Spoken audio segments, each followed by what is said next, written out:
యేసయ్య నామంలో మీ అందరికీ మరి ఒకసారి శుభాశీస్సులు పలికి పరిశుద్ధాత్మ దేవుడు పూర్తిగా మనను ఆయన కంట్రోల్లో తీసుకుని నడుపునట్లో ఈరోజు ఏదైతే దేవుడు వాక్య భాగం ఇచ్చినారో ఆ వాక్య భాగం మొత్తానికి మనకు అర్థమయ్యి మన పాటించే వాటిది ఏమన్నా ఉంటే దాన్ని మన జీవితంలో పాటించి ప్రభు మహిమ కోసం మన బతుకులను మన జీవితాలను మార్చుకుందాం యేసయ్య నామంలో ఆమేన్.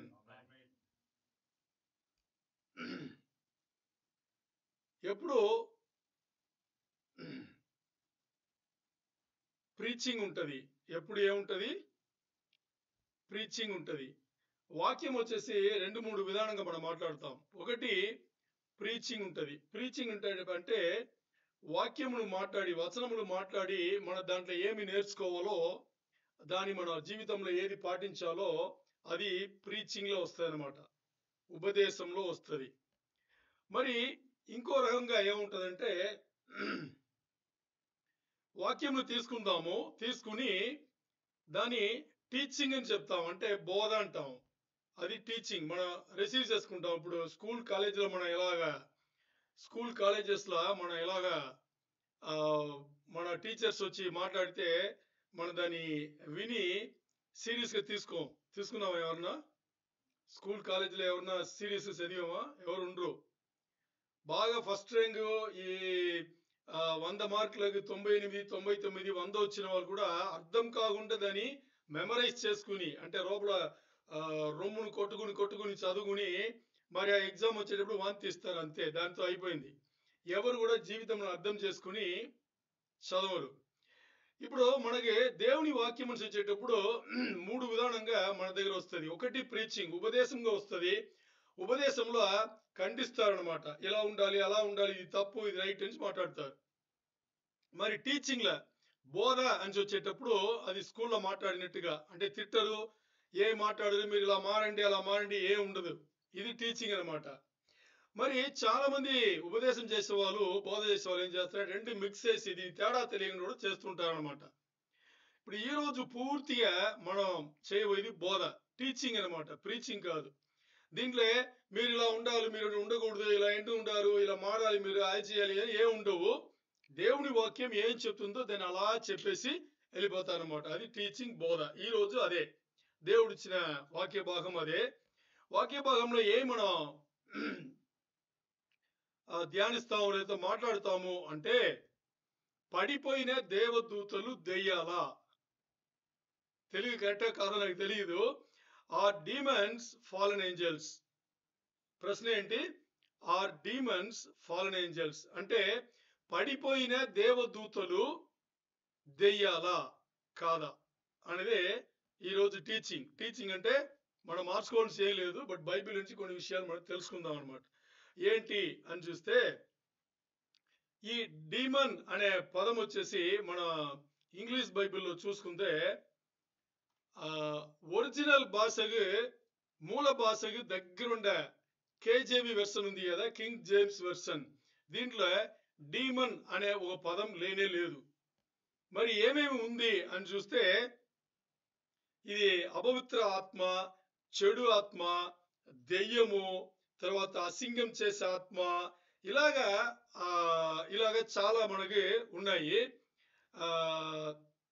ఇప్పుడు ఈ దెయ్యం అనే పదం మాత్రం కేజేవిలో మనకి వాడబడలేదు. మరి ఇవన్నీ కూడా దీని ఏమంటారు, దెయ్యాలనిసే చెప్తారనమాట. ఇప్పుడు ఈ దెయ్యాలంటే ఏంటి అని చూస్తే, ఇక్కడ 3 సిద్ధాంతం ఉన్నాయి. ఇక్కడ మన విశ్వాస లోకం ఉంది కదా, మన విశ్వాసుల మధ్యలో 3 సిద్ధాంతం ఉన్నాయి. మొదటి సిద్ధాంతంలో వీళ్ళు పడిపోయిన దేవదూతలు, ఏంటి పడిపోయిన దేవదూతలు అనేది మొదటి సిద్ధాంతం.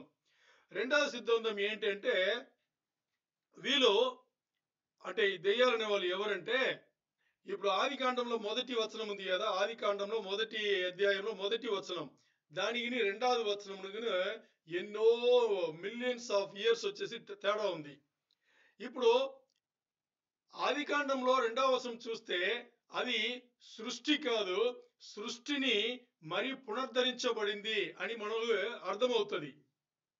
సృష్టి మనకి మరి పునరుద్ధరించబడింది అని చెప్పేసి మనకు అర్థమవుతుంది.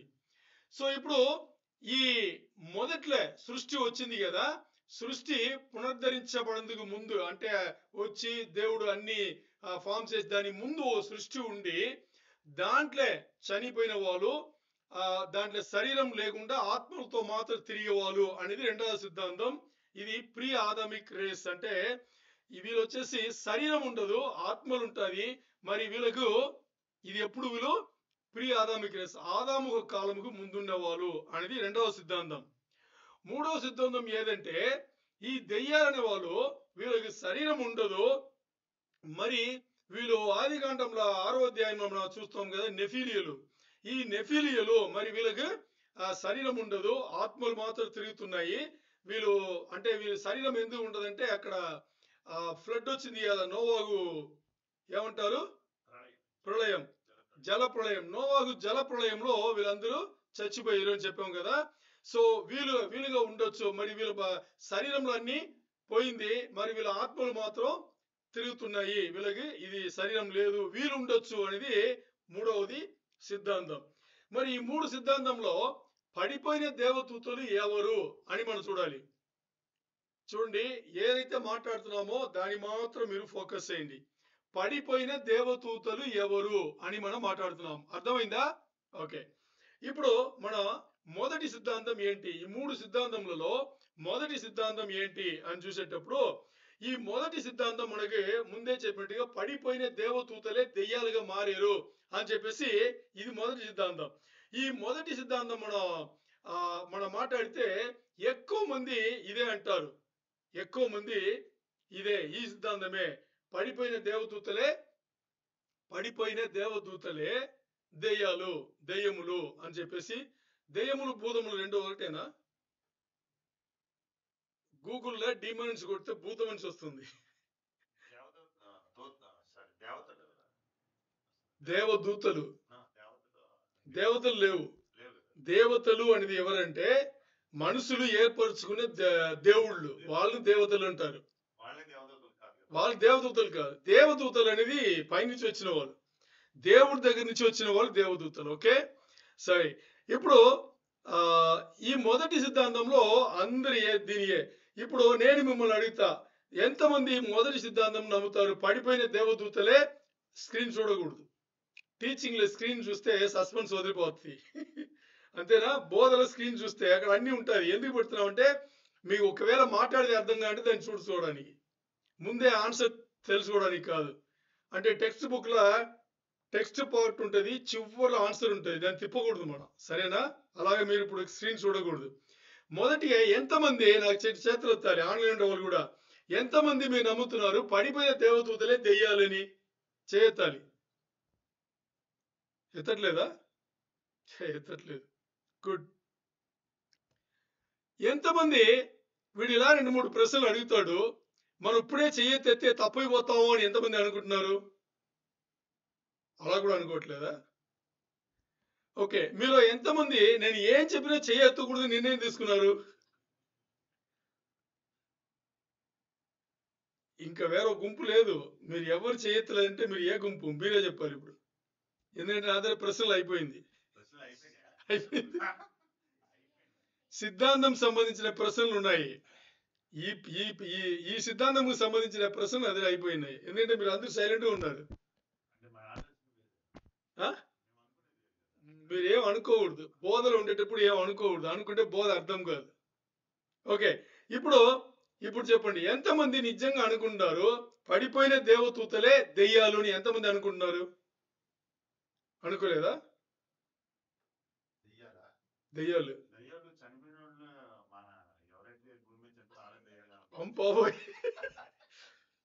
భూమిపైన చనిపోయిన మనుషులు దెయ్యాలు కాదు. భూమిపైన చనిపోయిన మానవులు దెయ్యాలు కాదు. ఎందుకు దెయ్యాలు కాదంటే చనిపోయిన తర్వాత, బాగా అర్థం చేసుకోండి, చనిపోయిన తర్వాత బతి ఉండేటప్పుడు రెండు గుంపులే ఈ లోకంలో ఉంటది. ఒకటి విశ్వాసులు, ఇంకోటి అవిశ్వాసులు, అంతే. ఇంక దీని తప్పితే ఏం లేవు, 2 గుంపులు. మరణించేటప్పుడు, ఈ భూమిపై నుంచి ఒక మనిషి మరణించేటప్పుడు, మానవుడు మరణించేటప్పుడు విశ్వాసి అయ్యుంటే యేసయ్య యేసయ్య పునరుద్ధానముకు ముందు వాళ్ళు అబ్రహాము రొమ్ముకు వెళ్ళారు. యేసయ్య పునరుద్ధానం అయిన తర్వాత పరలోకం వెళ్ళిపోతారు. ఎందుకంటే యేసయ్య పునరుద్ధానం ముందు అబ్రహాం రొమ్ము పాతాళంలో ఉండింది. యేసయ్య పునరుద్ధానం ముందు ఆయన అక్కడ వెళ్ళి సువార్త చెప్పి అక్కడి నుంచి అబ్రహాం రొమ్మును తీసుకుని పరలోకం వెళ్ళిపోయారు. సో విశ్వాసి అయితే పరలోకం వెళ్ళిపోతాడు దేవుడి దగ్గరికి. అవిశ్వాసి అయితే పాతాళం నుండే టెంపరరీగా ఉండే నరకంగా వెళ్ళిపోతాడు. ఇంతే, ఇక్కడెక్కడ తిరగరు వాళ్ళు. ఎందుకంటే వాళ్ళ ఆత్మలు ఎక్కడ ఉంటుందంటే, బాగా అర్థం చేసుకోండి, మనం మాట్లాడేది ఆత్మల గురించే, శరీరం గురించి కాదు. శరీరం వచ్చేసి ఆ విశ్వాసి అయినా అవిశ్వాసి అయినా పాతిపెట్టబడతారు అంతే. మరి విశ్వాసి దేవుడి దగ్గర వెళ్ళిపోతారు పరలోకంకు. మరి అవిశ్వాసి ఎక్కడ వెళ్తాడు? అవిశ్వాసి పాతాళం నుండే నరకముకి, టెంపరీ ఉండి నరకముకి వెళ్ళిపోతాడు. ఇక్కడెక్కడ తిరగరు. అర్థం చేసుకున్నారా? సో ఇక్కడ పడిపోయిన దేవదూతలు దెయ్యాలా కాదా అని మనం అడిగితే, ఈ చనిపోయిన మానవులు అయితే కానే కాదు. సరేనా? ఓకే. ఇప్పుడు ఎక్కువ మంది నమ్మేది ఈ సిద్ధాంతమే. చాలా ఎక్కువ మంది నమ్మేది ఈ సిద్ధాంతమే. ఏ సిద్ధాంతం? పడిపోయిన దేవదూతలు ఎవరు? దెయ్యాలుగా మారారు అని చెప్పేసి ఎక్కువ మంది నమ్మేది ఈ సిద్ధాంతమే. మరి పరిశుద్ధ గ్రంథం ఏం చెప్తుందంటే దీని కాదు అంటుంది. పరిశుద్ధ గ్రంథం ఏం చెప్తుంది? దీని కాదు అంటుంది. పడిపోయిన దేవదూతలే దెయ్యాలు అని చెప్పేసి కాదు అంటుంది. దేవదూతలు బాగా అర్థం చేసుకోండి. పడిపోయిన దేవదూతలు అంటే దేవుడి నుంచి వచ్చిన వాళ్ళు అనమాట. వీళ్ళు కాదు. మరి యేసుప్రభు వారు ఏం చెప్తున్నారు? యేసుప్రభు వారు మనకి పరిశుద్ధ గ్రంథం ఏం చెప్తున్నారంటే, ఈ దెయ్యాలనే వాళ్ళు ఎవరు అంటే, వీళ్ళకు శరీరము ఉండదు. ఈ దెయ్యాలకు శరీరం ఉండదు. మరి ఆత్మలు, ప్రాణాత్మలు మాత్రం తిరుగుతుంటది. అర్థమైందా? వీళ్ళే, యేసయ్య చెప్పింది వీళ్ళే దెయ్యాలు అనేసి. మరి వీళ్ళు దెయ్యాలంటప్పుడు పడిపోయిన దేవదూతలు దెయ్యాలు అవుతారా అవ్వరా అనేది ఇప్పుడు మనం చూద్దాం. సరేనా? ఇప్పుడు మత్తయి 12వ అధ్యాయంలో 43, 44, 45 3 వచనాలు చూసుకుందాం.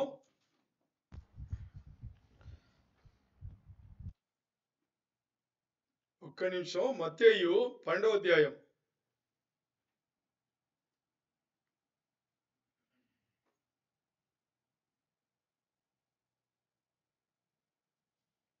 మత్తయి 12వ అధ్యాయంలో 43 నుంచి 45 వరకు, 43 నుంచి చివరిలో ఉంటది. మొత్తం 49 వచనంలో 43 నుంచి మనకి 45 వచనములలో మనకి యేసు ప్రభు వారు ఇలా చెప్పింటారు. చదవండి.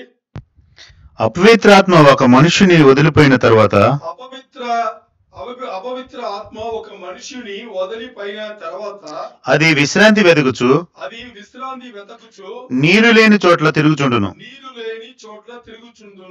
విశ్రాంతి దొరకనందున నేను వదిలి వచ్చిన నా ఇంటికి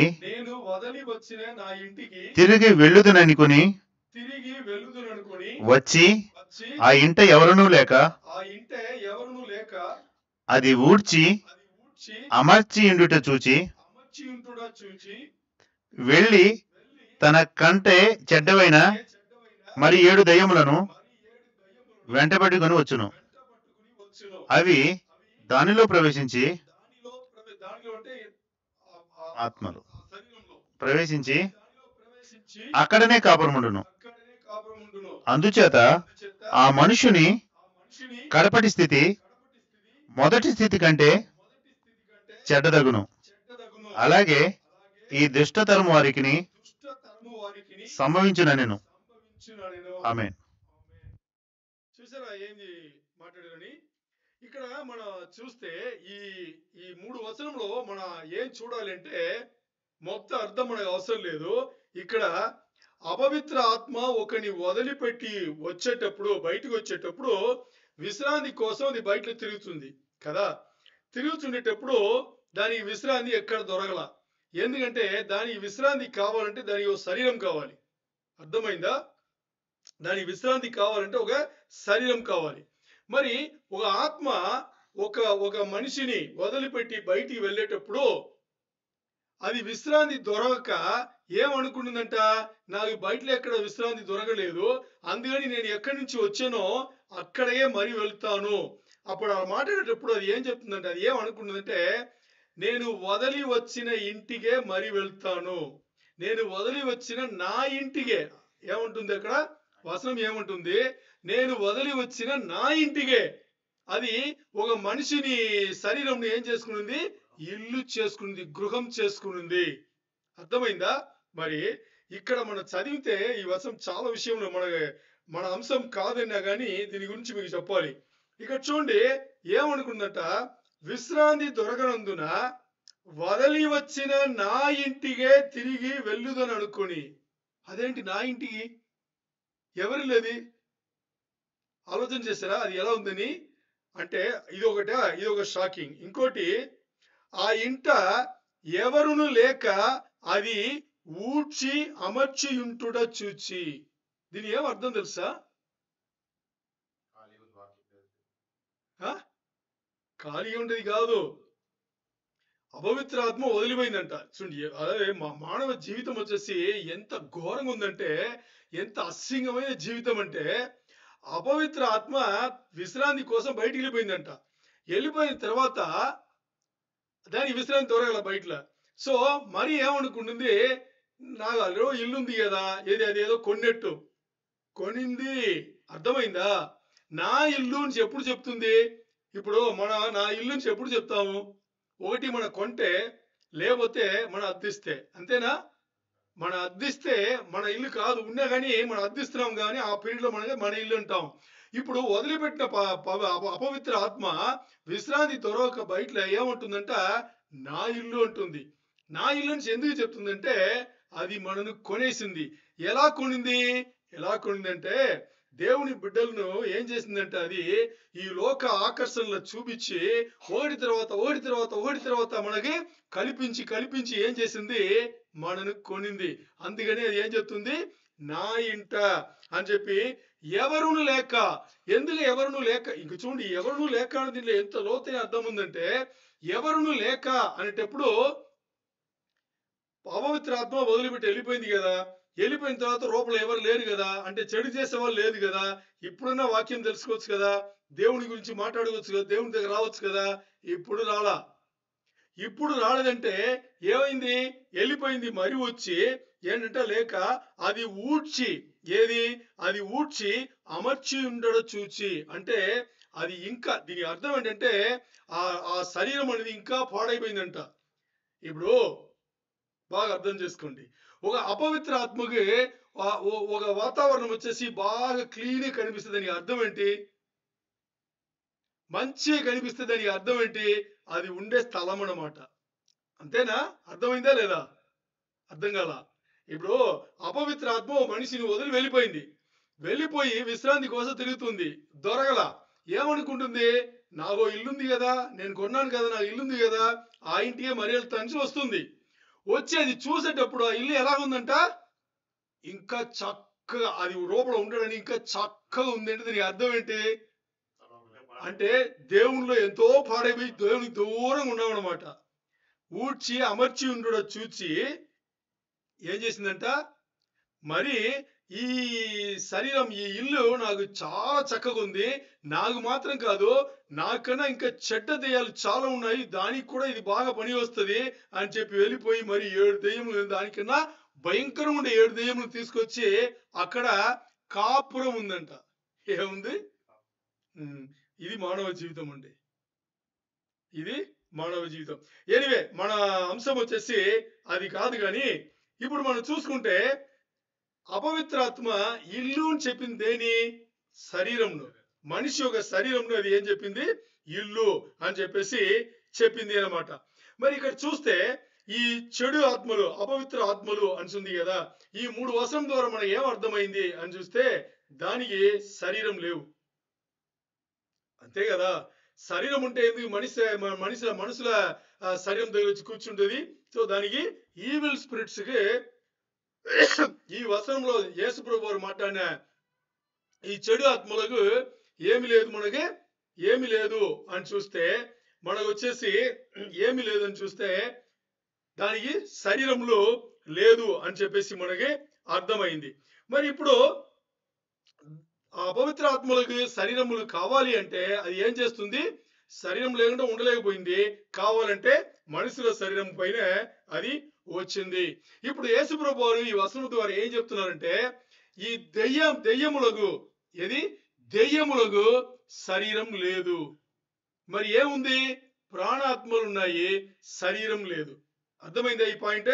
ఓకే. ఇప్పుడు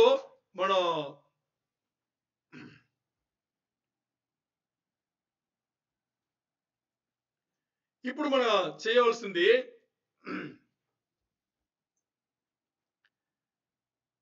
మన ప్రాణాత్మలకు శరీరం ఉందా లేదా? మన ప్రాణాత్మలకు శరీరం ఉందా లేదా? ఉంది. మన ప్రాణాత్మలకు శరీరం ఉంది అంటే మనకి ఇల్లు ఉంది, అంతేనా? ఇప్పుడు అపోస్తలుడైన పౌలు రెండో కొరింథీ రాసిన ఆ పత్రికలో 5వ అధ్యాయంలో మొదటి 3 వచనంలో దీన్ని క్లియర్ గా చెప్పింటారు. ఇది మీకు లోతుగా అర్థమైంది అనుకోండి, నిజంగా చెప్తున్నాను, మీకు ధన్యులే. అంటే మన గురించి మనం తెలుసుకుంటున్నాం. ఏంటి? మన గురించి మనం తెలుసుకుంటాం. ఏమేమి చూద్దాం. ఏంటి అని చూస్తే రెండో కొరింథీ 5వ అధ్యాయంలో మొదటి 3 వచనములు. 2 కొరింథీ 5వ అధ్యాయంలో మొదటి 3 వచనములు చదవండి. భూమి మీద మన గుడారమైన ఈ నివాసము, భూమిపైన మన గుడారమైన ఈ నివాసం అంటే మన శరీరం, ఇంకా శిథిలమైపోయినను చేతి పని కాక దేవుని చేత కట్టబడినది నిత్యమైనదియునైన నివాసము పరలోకమందు మనకున్నదని ఎరుగుదుము. మనము దిగంబరులము కాక వస్త్రము ధరించుకుని వారముగా కనబడుదుము. కాబట్టి పరలోకము నుండి వచ్చు మన నివాసము దీనిపై ధరించుకుని నపేక్షించుచు దీనిలో మూలుగుచున్నాము. ఈ గుడారములోనున్న మనము భారము మోసుకొని మూలుగుచున్నాము. ఇది తీసివేయవలనని కాదు గాని మర్మమైనది జీవము చేత మృంగి వేయబడినట్లు ఆ నివాసమును దీనిపైన ధరించగొన కోరుచున్నాము. దీని నిమిత్తము ఓకే ఆమేన్. ఇది తెలుగులో అంత కరెక్ట్ గా చెప్పబడలేదు, అందుకని మనం ఇంగ్లీష్ నుంచి తీసుకుందాం. ఇంగ్లీష్ లో NLT న్యూ లివింగ్ ట్రాన్స్లేషన్ తీసుకుందాము. ఇక్కడ ఏం మాట్లాడుతున్నాము అంటేప్పుడు, మనం ఈ లోకం నుంచి మరణించేటప్పుడు అర్థం చేసుకోండి. ఇక్కడ చూడండి, వినండి. మన ఈ లోకం నుంచి మరణించేటప్పుడు మనకు ఏమవుతుందంటే, మన శరీరం పాతి పెట్టబడిపోయి అది ఏమవుతుంది? శిథిలమైనను అంటే భూమితో కలిసిపోతుంది కదా, అలా కలిసిపోతే ఇప్పుడు శరీరం లేదు కదా మనకు. మనం మరణించేటప్పుడు మన విశ్వాసం గురించి మాట్లాడుకుందాం. మనం మరణించేటప్పుడు శరీరం భూమిలో పాతి పెట్టబడుతుంది, మరి మన ప్రాణాత్మలో దేవుడి దగ్గర పరలోకంలో ఉంది. ఇప్పుడు దేవుడి దగ్గర పరలోకం ఉన్నప్పుడు మన ఇక్కడ మరణించిన తర్వాత మన శరీరం పాతి పెట్టబడిపోయి అది ఏమవుతుంది? మట్టితో మట్టి కలిసిపోతుంది. అలాగంటే ఇప్పుడు మన ఆత్మలకు, మన ప్రాణాత్మలకు శరీరం లేదు కదా. ఎప్పుడు ఎత్తబడుతుంది? ఇప్పుడు బాగా అర్థం చేసుకోండి. 2 విధానంగా మనం ఆలోచన చేయాలి. ఒకటి, మన బతి ఉన్నాము, యేసుప్రభు వారు మధ్యాకాశంకి వచ్చారు, సంఘం ఎత్తబడింది, అప్పుడు మరణించాల్సిన అవసరం లేదు. మన శరీరం పాతి పెట్టాల్సిన అవసరం లేదు కదా. మనం దీన్ని మాట్లాడలా. ఇప్పుడు మనం మరణించాము, ఇంకా సంఘం ఎత్తబడలా, మనం ఈ లోకంలో ఉన్నాము, వయసు అయిపోయింది, లేదు దేవుడికి మన టైం అయిపోయింది, ఇక్కడ తీసుకున్నారు అనుకుందాం. ఇప్పుడు మన శరీరం ఏమవుతుంది? మరణించిన తర్వాత పాతిపెట్టబడుతుంది. పాతిపెట్టబడితే ఏమవుతుంది? మట్టితో మట్టి కలిసిపోతుంది. ఇప్పుడు శరీరం లేదు, లేదు కదా. ఇప్పుడు ప్రాణాత్మలు ఎక్కడున్నాయి? అక్కడ ఉన్నాయి. మరి కొన్ని సంవత్సరముల తర్వాత యేసు ప్రభువారు వచ్చారు. వచ్చి మధ్యాకాశం వచ్చేటప్పుడు పాతిపెట్టబడిన వాళ్ళు ఏమవుతారు? వీళ్ళందరూ శరీరంతో లేస్తారు. యేసు ప్రభువారు ప్రాణాత్మలతో వస్తారు. ఈ వాళ్ళ శరీరం, ఎవరైతే చనిపోయారో వాళ్ళ శరీరం, వాళ్ళ ప్రాణాత్మలు మధ్యాకాశంలో కలుసుకుంటాయి. ఇది మనకు తెలుసు. ఇప్పుడు మనం మాట్లాడేది ఇది కాదు. ఇప్పుడు మనం ఏం మాట్లాడుతున్నామంటే, ఇంకా సంఘం ఎత్తబడలా. ఇప్పుడు ఏదో ఒక కారణం చేత దేవుడు మనకి ఇచ్చిన టైం ఇక్కడ అయిపోయింది, దేవుడు పిలుచుకున్నారు, మనం మరణించాం. ఇప్పుడు మరణించిన తర్వాత శరీరం పాతిపెట్టబడుతుంది, ప్రాణాత్మలు దేవుడి దగ్గర ఉంది కదా. ఓకే, ఇప్పుడు మనకి శరీరం మట్టితో మట్టి కలిసిపోతుంది. అంటే మనకు కూడా శరీరం లేదు, ప్రాణాత్మలు ఉన్నాయి. అంటే మనందరు దెయ్యాలా? అదే కదా ఇచ్చే మాట్లాడుకున్నాము. దెయ్యాలంటే ఎవరు? శరీరం లేని వాళ్ళు, శరీరం నశించిపోయిన వాళ్ళు. ఇప్పుడు మన నోవాహు జలప్రళయంలో నెఫిలీల గురించి చూసుకున్నాం. వాళ్ళు ఏమయ్యారు? 3వ సిద్ధాంతంలో వాళ్ళు ఏమయ్యారు? జలప్రళయంలో మరణించారు. మరి ప్రాణాత్మలు తిరుగుతున్నాయి. వాళ్ళు దెయ్యాలు అంటావా? తెలియదు మనకు. ఇది 3వ సిద్ధాంతం. మరి ఇప్పుడు మనం ఇంకా మొదటి సిద్ధాంతంలో ఉన్నాం. మరి మనకు కూడా అలాగే కదా చనిపోతే. దీనే ఇక్కడ పౌలు గారు ఈ 3 వచనంలో తేటగా మనకి సమానం ఇస్తున్నారు. ఏమని ఇస్తున్నారంటే, ఇక్కడ చూడండి, మనం ఇప్పుడు ప్రాణంతో ఉండేటప్పుడు మనకి శరీరం ఉంది. కదా. ఇప్పుడు మనం మరణించిన తర్వాత దీన్ని మన శరీరంలో మనకి ఈ వచనంలో ఏమంటున్నారంటే ఇల్లు అంటున్నారు కదా. ఇల్లు అనేసి ఇక్కడ కూడా మనకి చెప్పబడింది. We will have a house in heaven అనేసి పౌలు గారు చెప్తున్నారు. మన లోకంలో ఉండేటప్పుడు ఈ శరీరం, భౌతిక శరీరం మనకి ఇవ్వబడింది. మరి ఈ లోకం వదిలిపెట్టి మనం వెళ్ళేటప్పుడు అర్థం చేసుకోండి, ఇక్కడ ఈ లోకంను వదిలిపెట్టి మనం వెళ్ళేటప్పుడు మన శరీరం పాతిపెట్టబడింది. పాతిపెట్టబడిన ఇప్పుడు ఈ సమయంలో ఏమవుతుంది అని మనం చూస్తే దానియే పౌలు గారు మనకి తేటగా ఇక్కడ చెప్తున్నారు. ఏం చెప్తున్నారు అని చూస్తే, ఇక్కడ ఈ ఏ వచనం? when we die, మొదటి వచనంలో 2 కొరింథీ 5:1లో 2 కొరింథీ 5:1లో రెండో భాగంలో ఏముందంటే, మనం మరణించేటప్పుడు అంటే ఈ ఎర్త్లీ బాడీ, ఈ భౌతిక శరీరం వదిలిపెట్టి మనం వెళ్ళేటప్పుడు మనకి దేవుడు మనుషుల చేతితో కాక, అంటే మానవ మనుషుల చేతితో కాక దేవుడు మనకి ఏం చేస్తారంట, అక్కడ మనగని ఓ ఇల్లు, మనగని ఓ నివాసం ఆయన అక్కడ ఆల్రెడీ ఉంచారు అని చెప్పేసి ఇక్కడ ఉంది. దానే we will have a house in heaven. పరలోకంలో మనకు ఓ నివాసం దేనికి? నివాసం అంటే ఇల్లు కాదు. ఇల్లు అనేది ఇక్కడ శరీరం కదా. సో పరలోకంలో మన ప్రాణాత్మలకు ఆయన ఓ ఇల్లు అక్కడ, అంటే ఒక నివాసం ఆయన పెట్టారు. ఆ ఇల్లు దేవుడు మనకి ఇచ్చింది, పరలోకం నుంచి వచ్చింది, దేవుడు ఇచ్చింది, మనుషుల ద్వారా కాదు. ఎందుకంటే మనం ఈ లోకంలో బతికేటప్పుడు ఎప్పుడు ఈ లోకంలో వదిలిపెట్టి దేవుడి దగ్గర వెళ్ళిపోతామని ఎంతమంది ఎన్నిసార్లు అనుకుంటాం కదా. అలాగా మరి ఇప్పుడు మనం మరణించాము, మన ప్రాణాత్మలు దేవుడి దగ్గర ఉంది. మరి మనకి ఇప్పుడు శరీరం పాతిపెట్టబడింది, నశించిపోతుంది, శిథిలమైపోతుంది మనకు మరి శరీరం అనేటప్పుడు దానికి యేసు ప్రభువు వారు ఏం చెప్తున్నారు అంటే, చాలా మంది క్రైస్తవులకు ఒక పెద్ద సందేహం ఏం తెలుసా? చాలా పెద్ద సందేహం అనమాట. సందేహం మాత్రం కాదు, దీన్ని జడిసిపోతారు వాళ్ళు. ఏం జడిసిపోతారంటే, ఆ మరణించే టైంలో వాళ్ళకి ఇలా అనిపిస్తుంది. ఏమనిపిస్తుంది అంటే, ఇవన్నీ బాగానే ఉంది కానీ, ఏది బైబిల్ అంటే అన్ని బాగానే ఉంది కానీ, ఇన్ని సంవత్సరం మనం పాటించాం, అన్ని చేసాం కానీ, మరి మరణిస్తే భూమిలో మన శరీరం పాతిపెట్టబడుతుంది, ప్రాణాత్మ లేదో దేవుడి దగ్గర ఉంది, వెళ్ళిపోతుందని చెప్తున్నారు. మరి అంతవరకు నా ప్రాణాత్మలు నాకు శరీరం లేని తిరుగుతుంది కదా అని అనుకుంటున్నారు కదా. వాళ్ళకి సమాధానం దేవుడు అంటే అపోస్తలుడైన పౌలు ఏం చెప్తున్నారంటే, ఇక్కడ మనం మరణించినా గాని మన శరీరం ఇక్కడ పాతిపెట్ట పడినా గాని, బాగా అర్థం చేసుకోండి, మన శరీరం ఇక్కడ పాతిపెట్ట పడి అది శిథిలమైనా గాని, అది నాశనమైపోయినా గాని, మట్టితో మట్టి కలిసిపోయినా గాని, మనకి అక్కడో శరీరం ఆయన ఇస్తున్నారు అని చెప్పేసి పౌలు చెప్తున్నారు. ఆ శరీరం ఏంటి? అర్థమైందా? ఆ శరీరం ఏంటి అనేది ఇక్కడ ఆయన చెప్తున్నారు. ఏం చెప్తున్నారంటే 3వ వచనం చూడండి, 2 కొరింథీ 5:3లో for we will put on heavenly bodies. ఏమంటున్నారు? For we will put on heavenly bodies. అంటే మన శరీరం ఈ భూమిలో పాతిపెట్టబడి మట్టితో మట్టి కలిసిపోయినా మన ప్రాణాత్మలు పరలోకంలో దేవుడితో ఉంది. పరలోకంలో దేవుడితో ఉంది. అప్పుడు మనకి ఒక పరలోకం నుంచి శరీరం ఇవ్వబడుతుంది. ఆ ప్రాణాత్మలు నివాసం చేయడానికి శరీరం ఇవ్వబడుతుంది అనేది ఇక్కడ పౌలు గారు తేటగా చెప్పేశారు.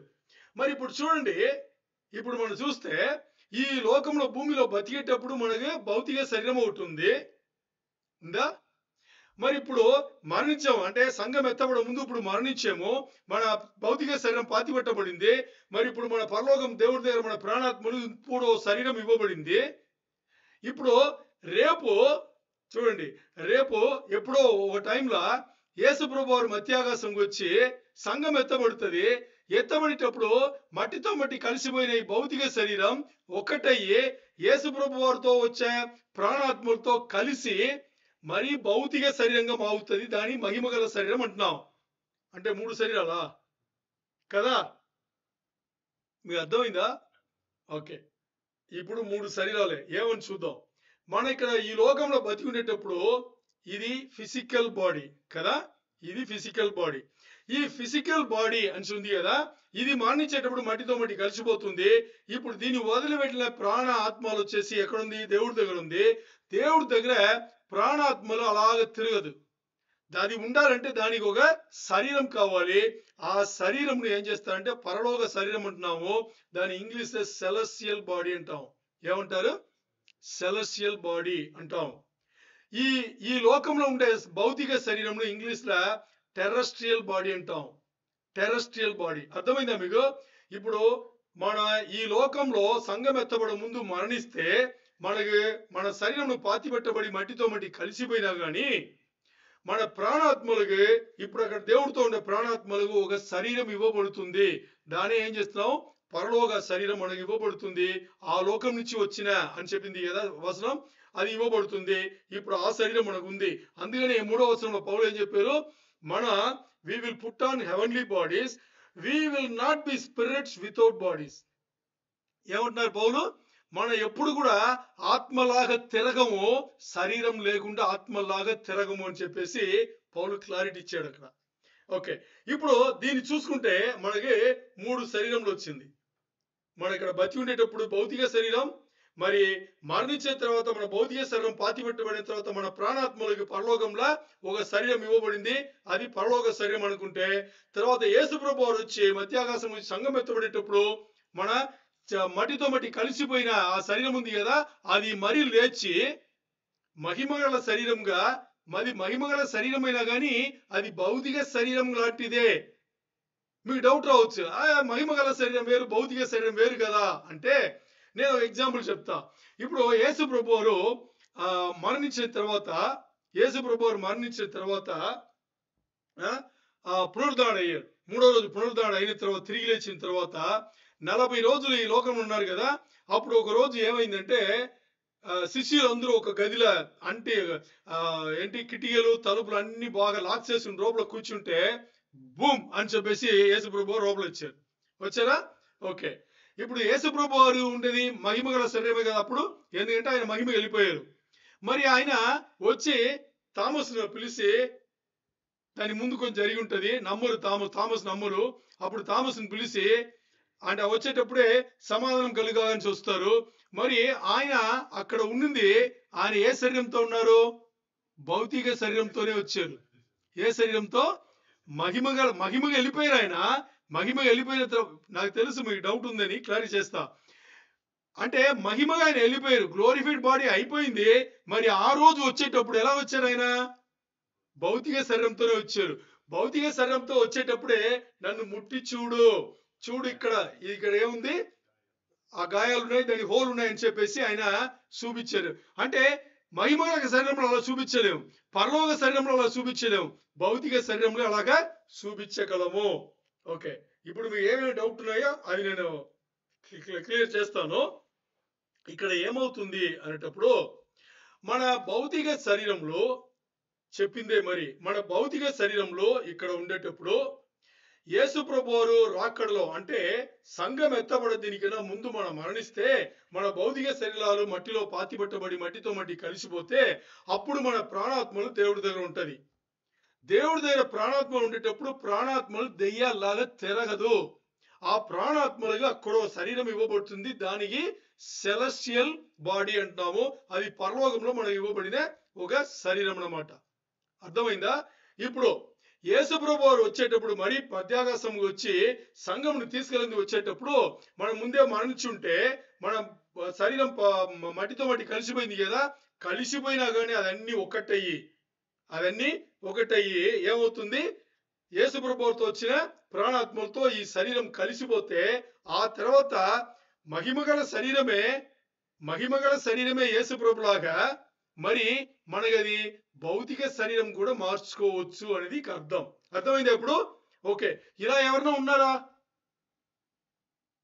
మొదటిగా యేసు ప్రభువారు ఉన్నారు కదా, యేసు ప్రభువారు అదే కదా, యేసు ప్రభువారు భౌతిక శరీరం ఉన్నారు, మరి మరణించారు, మహిమగల శరీరం వెళ్ళిపోయారు, మరి ఆయన భౌతిక శరీరం కూడా రావడానికి అవకాశం ఉంది కదా, అలాగనమాట. మరి ఇప్పుడు అపోస్తలుడైన పౌలు వచ్చేసి ఇది మనకు తెలియకుండా ఉండకూడదు అని చెప్పేసి ఈ కొరింథీయులకు రాసిన పత్రికకు ఇలా తేటగా రాసి మనకి ఇవ్వబడింది. సో ఇప్పుడు చూస్తే దెయ్యాలు అనేది, డీమన్స్ అనేది వాళ్ళకి శరీరం లేదు, ఇల్లు లేదు, నివాసం లేదు, దానికి శరీరం అనేది లేదు. ఇదే యేసు ప్రభు వారు కూడా చెప్పింది. అందుకనే ఈ దెయ్యాలు ఏం చేస్తుందంటే శరీరం లేదు కాబట్టి ఏదో దాని ఉండడానికి ఒక శరీరం కావాలి.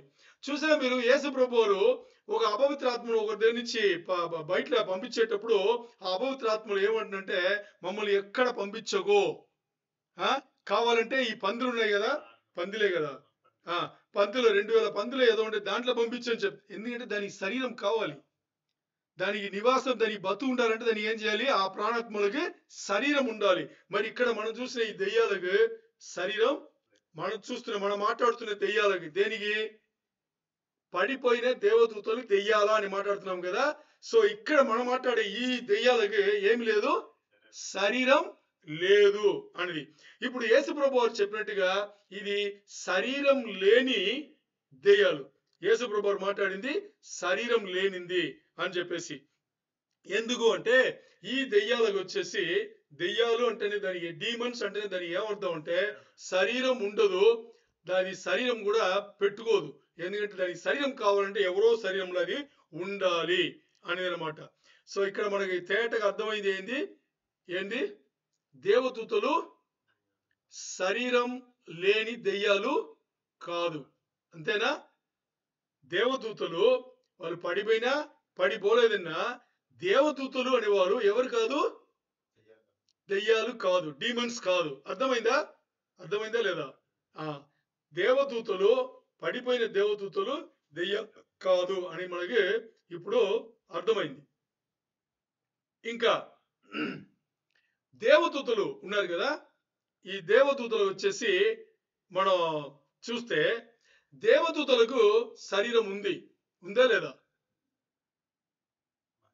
పడిపోయిన దేవదూతలు దెయ్యాలు కాదు అని మొదటి ఆ సిద్ధాంతమును మనం కొట్టివేశాం. ఇప్పుడు ఎందుకు దేవదూతలకు ఇక్కడ, ఎందుకంటే దెయ్యాలనే వాళ్ళకి శరీరం లేదు అని మనకి తేటగా తెలిసిపోయింది. అందుకని మొదటి సిద్ధాంతం మనకు కొట్టివేయబడింది. మరి ఇప్పుడు దేవదూతల గురించే మాట్లాడుతున్నాము, పడిపోయిన. ఇప్పుడు దేవదూతలకు శరీరం ఉందా లేదా? శరీరం ఉందా లేదా అని చూస్తే ఇప్పుడు మనం మాట్లాడదాం. వాళ్ళకి ఏ బాడీ ఉందంటే సెలెస్టియల్ బాడీ ఉంది. ఏ బాడీ? సెలెస్టియల్ బాడీ వాళ్ళకు ఉంది. సెలెస్టియల్ బాడీ వాళ్ళకు ఉంది. బట్ వాళ్ళ దగ్గర ఉన్న గొప్పతనం చూస్తే ఇప్పుడు మన గేబ్రియల్ తెలుసు, ఇక్కడ చూడాలి, గేబ్రియల్ తెలుసు. గేబ్రియల్ వచ్చేసి మేరీ దగ్గర వచ్చారు కదా, మరీ దగ్గర వచ్చి నిన్ను దేవుడు నిన్ను దేవుడు ఏం చేసి చూస్ చేసుకున్నాడు అంటే దేవుడు నిన్నే ఎన్నుకున్నాడు.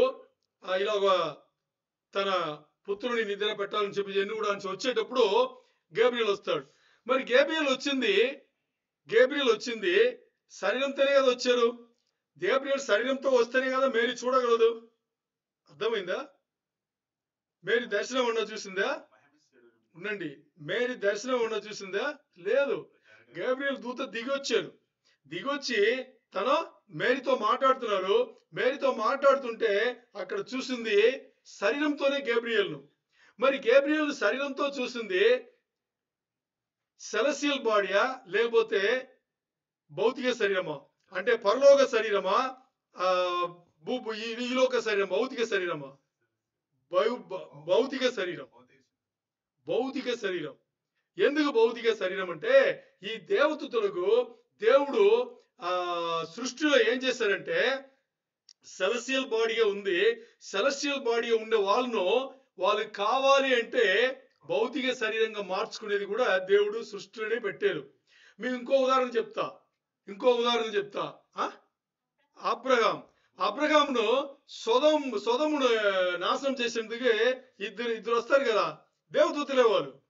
మరి దేవదూతలు వచ్చేప్పుడు ఏం చేస్తారు? ఒకటి మీకు అర్థం అవ్వాలి. సొదమును నాశనం చేయాల్సి వచ్చేటప్పుడు అబ్రహాం కొని అన్ని మాట్లాడిన తర్వాత వాళ్ళు వెళ్ళిపోతారు నాశనం చేయడానికి. ఎక్కడ వస్తారు? లోతు ఇంటికి వస్తారు. లోతు ఇంటికి వచ్చి నైట్ వాళ్ళు రాత్రి వాళ్ళు స్టే చేస్తుంటే ఆ ఊర్లో ఉండే ఆ విచ్చలవిడి జీవితానికి వాళ్ళు ఏమంటారు? నీ ఇంటి ఇద్దరు కొత్త మనుషులు వచ్చారంట కదా, వాళ్ళని బయటికి పంపించు, మేము వాళ్ళతో సంబంధాలు పెట్టుకోవాలి, చెడు సంబంధాలు పెట్టుకోవాలి అడుగుతారు కదా.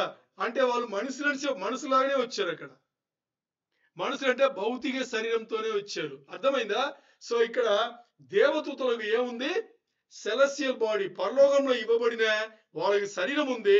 మరి వాళ్ళు తలుచుకుంటే ఏం చేసుకోవచ్చు? భౌతిక శరీరం కూడా వాళ్ళు ధరించుకుని వాళ్ళు రావచ్చు అనేది మనకి ఇక్కడ తేటగా కనిపిస్తుంది. దేవుని సృష్టి, దేవదూతలు అందరు దేవుని సృష్టి. అంటే దేవుని సృష్టిలో దేవదూతలు అందరూ ఉన్నారు. సాతాను పైనుంచి పడగొట్టి తీసుకొచ్చిన 3వ వంతు దేవదూతలు, అందరు దేవదూతలే. అర్థమైందా? దేవదూతలే వాళ్ళు. మీ డౌట్ ఏంటి?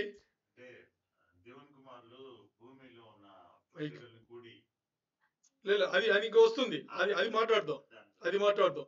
సో మొదటి సిద్ధాంతంలో మనకి ఏమి కొట్టివేయబడింది అనేటప్పుడు, మొదటి సిద్ధాంతంలో దేవదూతలు, పడిపోయిన దేవదూతలు దెయ్యాలు కాదు. అంతేనా? అంటే దేవదూతలు అనే మాట వస్తేనే వాళ్ళు దెయ్యాలు కాదు. ఎందుకంటే దెయ్యాలకు శరీరం లేదు, మరి దేవదూతలకు శరీరం ఉంది. ఓకే, మరి ఇక్కడ ఈరోజు మనం ఇక్కడ ఉన్నాం, మనం మాట్లాడుతున్నాం. రేపు ఎక్కడో ఉంటాం, నిన్న ఎక్కడో ఉన్నాం. మరి మనం చుట్టూ దేవదూతలు ఉన్నారని మనకు తెలుసా? దేవుడు చెప్పారు కాబట్టి మనకు తెలుసు. మరి మనం చూడగలుగుతున్నామా? లేదు. మరి వాళ్ళు ఉన్నారు. దేవుడు మనకి దేవదూతలు కావలిగా మనకి ఉంచారు, తెలుసు కదా మనకి. మరి ఇప్పుడు ఎందుకు మనం చూడలేకపోతున్నాం అంటే వాళ్ళు ఏ బాడీలో ఉన్నారు? సెలెస్టియల్, పరలోకం నుంచి ఇవ్వబడిన బాడీలో వాళ్ళు ఉన్నారు. మరి గేబ్రియల్ ఎలా కనిపించారు? మరి అబ్రహాం దగ్గర పంపించిన దేవదూతలు ఎలా కనిపించారు? వాళ్ళు భౌతిక శరీరం ధరించుకుని వచ్చారు కాబట్టి వాళ్ళు కనిపించారు. ఇప్పుడు మీకు అర్థమైంది. మరి ఈ పడిపోయిన దేవదూతలు ఉన్నారే, వీళ్ళు ఏం చేశారు అని చూస్తే బాగా అర్థం చేసుకోండి. పడిపోయిన దేవదూతలు ఏం చేశారంటే, వీళ్ళు వచ్చారు ఎక్కడి నుంచి? పడిపోయిన దేవతల గురించి మాట్లాడుతున్నాము. పరలోకం నుంచి వచ్చారు, దేవదూతలుగానే వచ్చారు, ఈ లోకంకి వచ్చారు. వచ్చి వీళ్ళు ఏం చేశారు? వీళ్ళకి 2 విషయములు ఉంది. ఒకటి, సెలెస్టియల్ బాడీగా వీళ్ళు ఎవరు కనిపించకుండా వీళ్ళు తిరగచ్చు. మరి వీళ్ళు అనుకుంటే ఏమనొచ్చు? అదే భౌతిక శరీరం ధరించుకుని రావచ్చు. ఈ 2 ఉంది కాబట్టి దీంట్లో ఈ పరలోకం నుంచి ఈ లోకంకి వచ్చిన కొంతమంది దేవదూతలు ఏం చేశారు అని చూస్తే, వాళ్ళ పరలోక జీవితమును మర్చిపోయి, వాళ్ళ పరలోక జీవితమును వదిలిపెట్టి, వాళ్ళ సెలెస్టియల్ బాడీలో ఉండేటప్పుడు వాళ్ళు చేయాల్సిన పనులన్నీ వదిలిపెట్టి వాళ్ళు ఏం చేశారు? భౌతిక శరీరం ధరించుకుని, అర్థమైందా? వాళ్ళు ఈ లోకంలో ఉండే స్త్రీలతో సంబంధాలు పెట్టుకున్నారు. శరీర సంబంధాలు పెట్టుకున్నారు. ఈ శరీర సంబంధాలు పెట్టుకుంటే ఇప్పుడు ఏమైంది? వీళ్ళకు పుట్టే పిల్లలు ఉంటారు కదా, బిడ్డలు, వీళ్ళే భయంకరంగా వచ్చారనమాట. ఏది? భయంకరంగా పెరిగి, అంటే నార్మల్ మన మనుషులు ఎలా ఉన్నాం, దీని లేకుండా 10 రెట్లు 20 రెట్లు ఎక్కువగా వాళ్ళు ఏం చేశారు? వచ్చారు. వీళ్ళు సగం దేవదూత, సగం మనిషి. అంతే కదా? పైనుంచి వచ్చే దేవదూత దాన్ని వదిలిపెట్టి, ఆ గుణగణాలన్నీ వదిలిపెట్టి ఏం చేస్తున్నాడు? మనిషిగా భౌతిక శరీరం ధరించుకుని ఇక్కడ స్త్రీలు బాగా అందంగా ఉన్నారని చూసి వాళ్ళతో వాళ్ళు శరీర సంబంధాలు పెట్టుకుని, లైంగిక సంబంధాలు పెట్టుకుని ఏం చేశారు? వాళ్ళు కనిన బిడ్డలు ఇప్పుడు వీళ్ళు పెరిగి, అంటే వాళ్ళ స్థాయిలో పెరుగుతారు కదా, అలా పెరిగి ఉంటే వీళ్ళు ఏమవుతున్నారు? సగం దేవదూత, ఇంకా సగం పుట్టిన పిల్లలు, సగం మనిషిలాగా అలాగా ఉన్నారనమాట. ఇప్పుడు బాగా అర్థం చేసుకోండి. వీళ్ళు ఇలా ఉండేవాళ్ళు, వీళ్ళకు కూడా శరీరం ఉంది. పుట్టిన బిడ్డలకు కూడా శరీరం ఉంది కదా, వాళ్ళకి ప్రాణాత్మలు ఉన్నాయి, శరీరం ఉన్నాయి. ఓకే, ఇది మొదటి సిద్ధాంతం మనం మాట్లాడేది ఇంతవరకు. ఇప్పుడు రెండవ సిద్ధాంతం ఏమని చూసుకుందాం. రెండవ సిద్ధాంతం మనం చూసుకున్నాము. ఇది దేవుడు ఈ లోకంను సృష్టి చేసేటప్పుడు, మొదటిసారి సృష్టి చేశారు కదా, సృష్టి చేసేటప్పుడు అంటే ఆదాము అవ్వ ముందు, దాని ముందు మరి నాశనం అయింది. అప్పుడు ఉన్నవాళ్ళు శరీరం పోయింది, మరణించింది, వాళ్ళ ప్రాణాత్మలు అనేది రెండవ సిద్ధాంతం. అంటే ప్రీ ఆదామిక్ రేస్ అన్నాం కదా, ఇది రెండవ సిద్ధాంతం. మరి రెండవ సిద్ధాంతంకు స్క్రిప్చర్ ఎవిడెన్స్ లేవు. పరిశుద్ధ గ్రంథం మనకి దానికి రుజువులు ఎక్కడ ఇవ్వలేదు. మరి రెండవ సిద్ధాంతం ఎలా మాట్లాడుతున్నారు అని చూస్తే ఏం చేస్తున్నారు అంటే, కొంతమంది బైబిల్ చదివేటప్పుడు ఎలా చదువుతారంటే, చదువుతూ ఏదైతే అర్థమైందో ఇంకా ఇప్పుడు చూడండి, మత్తయిలో ఉపమానాలు ఎక్కువ ఉంటది కదా.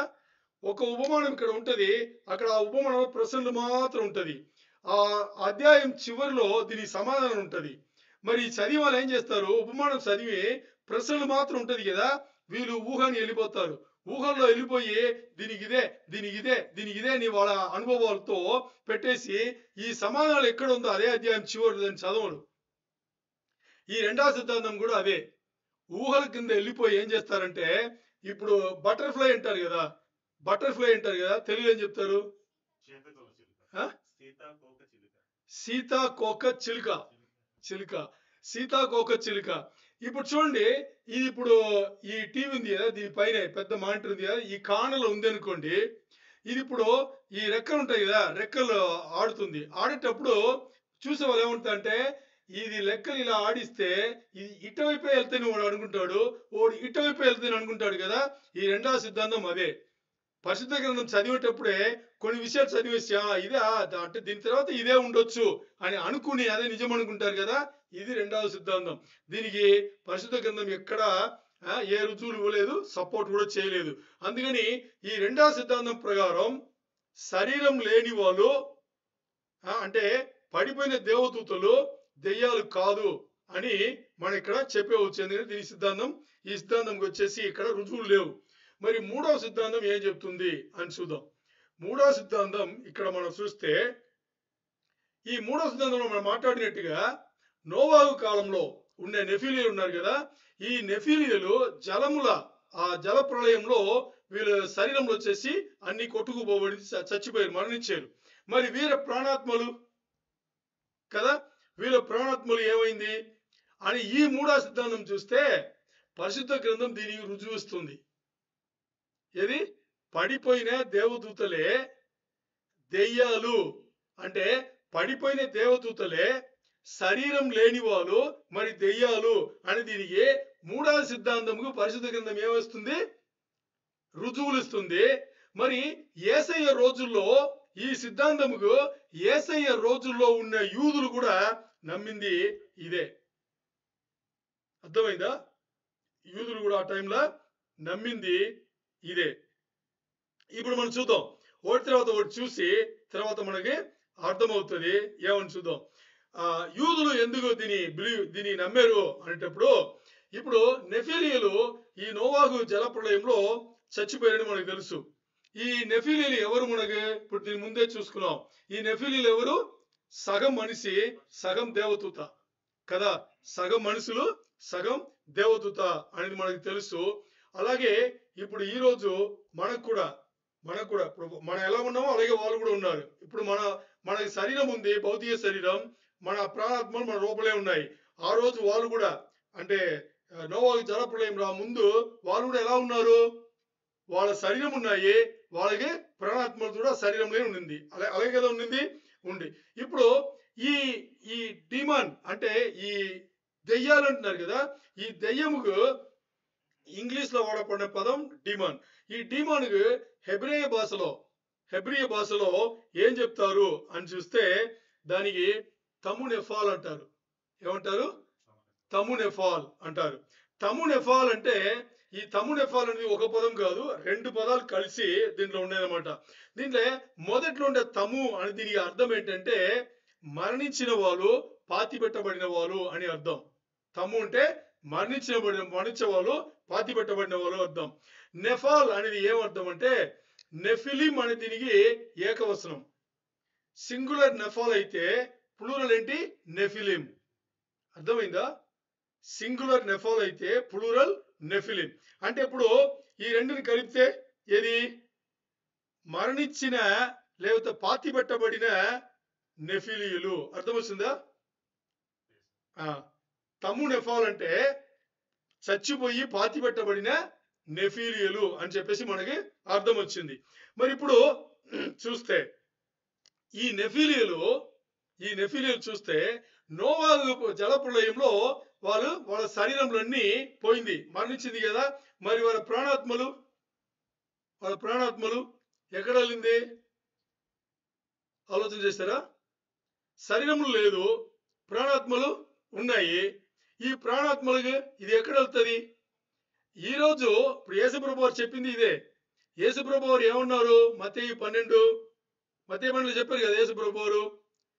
దెయ్యాలు ఎవరు, డీమన్స్ ఎవరు అంటే పడిపోయిన దేవదూతలు దెయ్యాలా అనే దీనికి అక్కడ దానికి సమాధానం చెప్పలేదు. కానీ మరి యేసుప్రభు వారు ఏమన్నారు? ఒక మనిషి నుంచి బయటలో పడే అపవిత్ర ఆత్మకు శరీరం లేదున్నారు కదా. ఇప్పుడు అలాగే చూస్తే ఈ నెఫిలీలకు నోవాహు జలప్రళయంలో శరీరంలో పోయింది, మరి ప్రాణాత్మలు ఉన్నాయి. అంటే వీళ్ళు దెయ్యాలా? అడగచ్చు కదా, వీళ్ళు దెయ్యాలా అని చూస్తే ఇప్పుడు మనం చూస్తాం వీళ్ళు దెయ్యాలా కాదా అనేది మనం చూస్తే మనకి కొంచెం లోతుగా మనం వెళ్ళాలి. ఇక్కడ చూడాలి, ఇప్పుడు స్క్రీన్ అస్సలు చూడకూడదు ఎవరు. ఓకే, ఇప్పుడు మనం కొంచెం లోతుగా వెళ్తే మనం యూదులు యేసయ్య కాలంలో ఎందుకు దాని అంతలో ఇక్కడ చూడండి, యూదులు యేసయ్య కాలంలో ఎందుకు అంత గట్టిగా ఈ నెఫిలియలే పడిపోయిన దేవదూతలు దెయ్యాలని దీని ఈ నెఫిలియలని దీన్ని ఎందుకు నమ్మారు అని చూస్తే యేసుప్రభు కాలంలో ద బుక్ ఆఫ్ ఈనాక్ పుస్తకం ఉంది కదా. ఈనాక్ ఇప్పుడు బైబిల్లో లేదు, అది బైబిల్లో చేర్చబడలేదు. ఎందుకు చేర్చబడలేదు చివరిలో చెప్తాను. సో ద బుక్ ఆఫ్ ఈనాక్లో వచ్చేసి అప్పుడు యూదుల సినగాగులు ఉన్నాయి కదా, యూదుల సమాజ మందిరం, దాంట్లో ఎక్కువ వాళ్ళు ధ్యానం చేసిన పుస్తకం అది. అర్థమైందా? యూదుల యేసుప్రభు కాలంలో యూదులు వాళ్ళ సమాజ మందిరంలో ఎక్కువ ఇప్పుడు ఐసయ్యా ఎలా వాళ్ళు ధ్యానం చేస్తారో అలాగా ఎజికియా ఎలా ధ్యానం చేస్తారో అలాగే వాళ్ళు ఏం చేశారు, ఈ పుస్తకం కూడా ఈనాక్ అనే పుస్తకం కూడా వాళ్ళు ధ్యానం చేశారు. మరి ఇప్పుడు అలా ధ్యానం చేస్తుండేటప్పుడు ఒకటి, రెండవది ఈనాక్ బుక్ గురించి చెప్పాలంటే కొత్త నిబంధనల మనకి యూదా అని ఒక పత్రిక ఉంటది, జూద్ కదా, రెండో పీటర్ ఉంటది. ఈ రెండు పుస్తకములు కొత్త నిబంధనలో ఉంది. ఈ రెండు పుస్తకములు ఈనాక్ పుస్తకం గురించి మాట్లాడి ఉంటది. మీరు చదివితే మీకు తెలుసు. ఈ రెండు పుస్తకములు మాట్లాడి ఉంటది.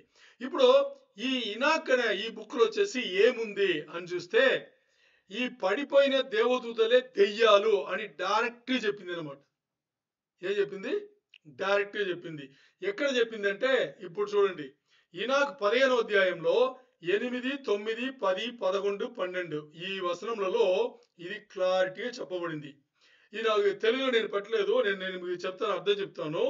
ఈనాక్ 15:8 అండ్ నౌ ద జైంట్స్ అంటే నెఫిలిం ఇప్పుడు ఈ నెఫిలిం అనే వాళ్ళు ఎవరు అని చూస్తే వీళ్ళు వీళ్ళు పైనుంచి వచ్చిన వాళ్ళు సగం, మరి ఇక్కడ ఈ లోకం నుంచి మాంసం నుంచి వచ్చిన వాళ్ళు సగం అని చెప్పేసి వీళ్ళనే అపవిత్రాత్మలు, ఈవిల్ స్పిరిట్స్ అంటారు కదా, దెయ్యాలు అనేది వీళ్ళనే ఈ లోకంలో ఉండేటప్పుడు వాళ్ళు దెయ్యాలని పిలుస్తారు. అంటే వాళ్ళు బతికినప్పుడు కాదు, మరణించారు కదా, మరణించిన తర్వాత వాళ్ళు దెయ్యాలు అని చెప్పేసి వాళ్ళు పిలుస్తారు. ఎందుకు వాళ్ళు అలా పిలుస్తారంటే వీళ్ళలో నుంచి ఆ చెడు ఆత్మలు, అపవిత్ర ఆత్మలు బయలుపెడతాయంట. బయలువెళ్తూ ఏం చేస్తారంట, ఆ ఆ వీళ్ళు బతి ఉండేటప్పుడు వీళ్ళకి పుట్టిన బిడ్డలు ఉన్నారు కదా, మనుషుల స్త్రీలకు వీళ్ళకి పుట్టిన బిడ్డలు ఆ తర్వాత మరణించిన తర్వాత వీళ్ళు ఏం చేస్తారంట, వీళ్ళ వల్లనే అన్ని అయింది. ఎవరి వల్ల? మనుషుల వల్లనే అన్ని అయిందని. అంటే తప్పు చేసింది వాళ్ళు. పరలోకం నుంచి దేవదూతలు అనే స్థాయి నుంచి వచ్చి వాళ్ళు ఏం చేశారు, ఆ స్థాయిని ఎరగకుండా ఇక్కడ తప్పు చేసుకున్నారు. దేవుడు పంపించిన ఉద్దేశం నెరవేర్చలేదు. అంటే మీకు కరెక్ట్ గా చెప్పాలంటే హోలీ వాచర్స్ నుంచి దీంట్లో ఈ వచనంలోనే ఉన్నాయి. హోలీ వాచర్స్ అంటారు. అంటే దేవుడు 200 మంది దేవదూతలు, దేవుడు ఏం చేశారు, ఇది బుక్ ఆఫ్ ఇనాక్ లో ఉంటది, 200 మంది దేవదూతలను హోలీ వాచర్స్ అని చెప్పేసి ఆయన ఈ లోకముకు పంపించారు. వాళ్ళ పని ఏంటంటే దేవుడు ఇచ్చిన ఆజ్ఞ ప్రకారం ఈ లోకమును చూసుకోవాలి. అర్థమైందా? దానికి 200 మందిని పంపిస్తే ఈ 200 మంది ఈ దేవదూతల్లో ఒక్క దేవదూత మొదలు పెడతాడనమాట. వాడి పేరు కూడా ఉన్నాయి ఇనాక్లో. ఒక దేవదూత ఏం చేస్తాడంటే మిగతా దేవదూతలు కొంతమందిని కలిపి, ఇలా స్త్రీలు చాలా అందంగా ఉన్నారు కదా, మనం ఎందుకు ఈ నరులు పెట్టినట్టు మన సంబంధాలు మనకి ఎందుకు పెట్టుకోకూడదు, మనకి ఆల్రెడీ మనకి సెలెస్టియల్ బాడీ ఉంది, మనం అనుకుంటే భౌతిక శరీరం కూడా మనం ధరించుకోవచ్చు కదా, మనం ఎందుకు అలా పెట్టుకోకూడదు అని చెప్పేసి మాట్లాడతారు. అప్పుడు ఈ 200 మంది హోలీ వాచర్స్ ఉంటారు దేవదూతల్లో, ఆ హెడ్ ఉన్న ఆయన వచ్చేసి ఏం చేస్తారు, తప్పు అది చేయకూడదు అని చెప్పేసి ఖండిస్తారనమాట. మరి ఖండించినా గానీ ఒక 11 మంది ఏం చేస్తారంటే దేవదూతల్లా వీళ్ళు ఆయన మాట వినకుండా ఏం చేస్తారంట, భౌతిక శరీరం ధరించుకుని ఈ స్త్రీలతో ఈ సంబంధాలు పెట్టుకుంటే ఇప్పుడు వీళ్ళకి పుట్టిన బిడ్డలే ఎవరు, నెఫీలియలు అని చెప్పేసి. అంటే 80 అడుగుల ఎత్తుంటారంట, 60 అడుగులు, 70 అడుగులు, 40 అడుగులు, మినిమం 40 అడుగులు. ఇప్పుడు అంత పెద్దగా ఓ మనిషి ఉంటే ఆ మనిషి ఎంత తినాలి, సరిపోతుందా? భయంకరంగా జరిగింది ఆ టైంలో. సో వీళ్ళు ఏం చేశారంటే మరణించిన తర్వాత ఈ ప్రాణాత్మలకు ఇప్పుడు శరీరం లేదు, ఈ ప్రాణాత్మలు వచ్చేసి ఈ వచనం చెప్పేదే, ఈ ప్రాణాత్మలు ఇప్పుడు పరలోకముగా వెళ్ళలేవు. ఎందుకు వెళ్ళలేవు? తప్పు చేశారు. తండ్రిని దేవుడు చెప్పిన ఆజ్ఞ మీరేరు, అందుకని దేవుడు ఏం చేశారు, వాళ్ళు బంధించారు. ఇప్పుడు లేదు, వాళ్ళు ఇక్కడ లేదు, వాళ్ళు అక్కడ బంధించారనమాట. ఇప్పుడు డీమన్ అనే దీని పడిపోయిన దేవదూతలను దెయ్యాలు అని ఇది చాలా స్ట్రాంగ్ గా చెప్తుంది. 10వ వచనం చదివితే, as for the spirits of heaven, అంటే దేవుడు దేవదూతలను దేవుని సంబంధులుగా పరలోకంలో పెట్టుకున్న వాళ్ళకి నివాసం అక్కడ ఉంది. మరి వీళ్ళకు కూడా అక్కడ ఈ పడిపోయిన దేవదూతలకు కూడా నివాసం అక్కడ ఉన్నా గానీ వీళ్ళు దాన్ని కోల్పోయారు, తప్పులు చేశారు కాబట్టి కోల్పోయారు. ఇంకా వీళ్ళు అక్కడ వెళ్ళలేరు. ఎప్పుడు? వీళ్ళు బతి ఉండే కాలంలోనే, నోవాహు జలప్రళయం ముందే వీళ్ళు బతి ఉన్నారు కదా, అప్పుడే వీళ్ళు వెళ్ళలేరు, ఎందుకంటే తప్పు చేశారు కాబట్టి. ఇప్పుడు మరణించిన తర్వాత వీళ్ళ శరీరం కొట్టుకెళ్ళిపోయింది నీటిలో, మరి వీళ్ళ ప్రాణాత్మలు ఇంకా పరలోకముకు వెళ్ళదు. అందుకని వీళ్ళు అప్పుడు ఆ టైంలో కొట్టుకెళ్లే వరకు ఆ టైంలో వీళ్ళు ఇక్కడే ఉన్నారు. మరి వీళ్ళు చేసిన పని ఏంటి అని చూస్తే, and the spirits of the Giants, ఈ నెఫిలిముల ప్రాణాత్మలు ఏం చేసిందంట, afflict, oppress, destroy, attack, do battle and work destruction. అంటే ఇక్కడ శ్రమ పెట్టడం, బాధించడం, నాశనం చేయడం, దాడి చేయడం, గొడవ చేయడం, ఇవన్నీ తర్వాత నాశనం చేయడం, ఇవన్నీ ఈ లోకంలోనే చేస్తుండింది, అప్పుడు ఉండేటప్పుడు చేస్తూ ఉండింది. అండ్ ఎప్పుడు బాధలు. వీళ్ళకి ఫుడ్ అవసరంలా, వీళ్ళకి ఏం అవసరంలా అంటే ఇప్పుడు శరీరం లేదు కదా, సో వీళ్ళకి ఫుడ్ అవసరంలా, ఆకలి ఉండి లేకపోయినా దీన్ని పట్టించుకోకుండా వీళ్ళ ద్వారానే కదా అన్ని జరిగిందని చెప్పేసి మనుషుల ద్వారా జరిగిందని చెప్పేసి మనుషుల పైన దాడి ఇంకా ఏమేమి మనుషులను నాశనం చేయాలని పడిందో అన్ని కూడా అది చేస్తూనే ఉండింది అని చెప్పేసి. And these spirit shall rise up against the children of men and against the ఆడవాళ్ళు కూడా వదిలిపెట్ల. ఈ ఈ చెడు ఆత్మలు మానవులందరినీ నాశనం చేస్తుంది, ఆడవాళ్ళని కూడా చెప్పింది ఇక్కడ ఈ వచనం చెప్పింది. Because they have proceeded from them, ఎందుకంటే వాళ్ళ ద్వారానే వాళ్ళు బయలుదేరి వచ్చారు కాబట్టి, వాళ్ళ ద్వారా వాళ్ళ ప్రారంభం అది కాబట్టి అలాగని చెప్పేసి అక్కడ చెప్పబడింది.